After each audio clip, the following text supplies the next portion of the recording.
Hello, welcome everybody to day 17 of our Devlog series. Today, like I said, I improved the attack system. More than improve, I actually changed it altogether. I changed the animation as well.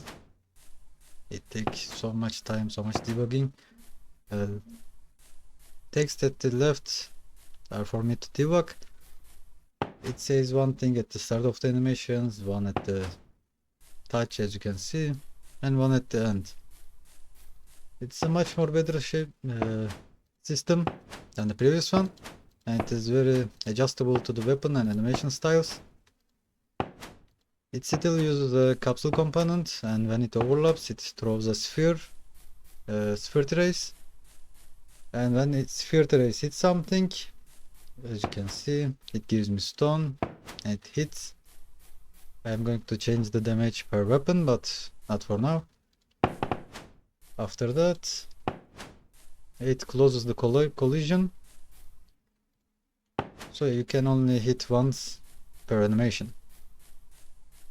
I'm going to be adding the weapons. I was planning to add them today. I'm going to add spear. I'm going to change the animation of the pickaxe as well, and I make different animation for each one of them. Maybe I add sword as well, just to test it.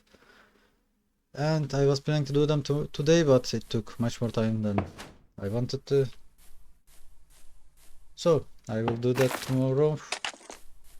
And that's all. I hope you enjoyed the video and see you tomorrow.